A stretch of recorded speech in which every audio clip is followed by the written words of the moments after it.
ఆరోగ్యశ్రీ పథకం కింద రావాల్సిన బిల్లులు నెలల తరబడి రాకపోవడంతో ఆసుపత్రుల నిర్వహణ కష్టంగా మారిందని ఏపీ స్పెషాలిటీ ఆసుపత్రుల సంఘం ప్రతినిధి డాక్టర్ చింతలపూడి అశోక్ కుమార్ అన్నారు.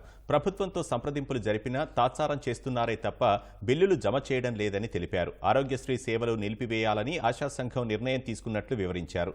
అత్యవసర కేసులకు మాత్రం మినహాయింపు ఇస్తున్నట్లు స్పష్టం చేశారు.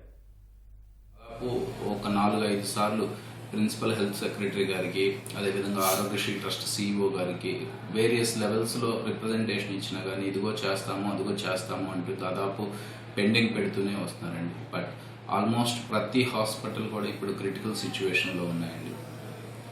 దాన్ని ఓవర్కమ్ అవ్వటానికి ఇది రైట్ టైం అనుకుంటూ, ఎందుకంటే ఇప్పుడు దాదాపు ఏ గవర్నమెంట్తోనూ సంబంధం లేకుండా ఫండింగ్ అనేది చాలా ఉందండి. అదేవిధంగా చీఫ్ సెక్రటరీ మరియు ఎలక్షన్ కమిషనర్ వాళ్ళ అండర్లో ఉంది కాబట్టి ఇప్పుడు డబ్బులు సాధించుకోలేకపోతే చాలా కష్టమవుతుంది అనే ఒక ఉద్దేశంతోనే, కష్టమైనప్పటికీ ప్రజలకి కొంచెం ఇబ్బంది కలుగుతున్నప్పటికీ కూడా తప్పని పరిస్థితుల్లో 22వ తారీఖు నుంచి ఆరోగ్యశ్రీ సేవలు నిలిపివేయాలనేది ఆశా అనే మా ఒక సంస్థ నిర్ణయించడమైనది.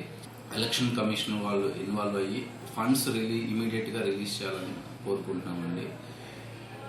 దానివల్ల సామాన్య ప్రజలు ఇబ్బంది కలగకుండా అంతా స్మూత్గా అవుతుందని ఆశిస్తున్నాం.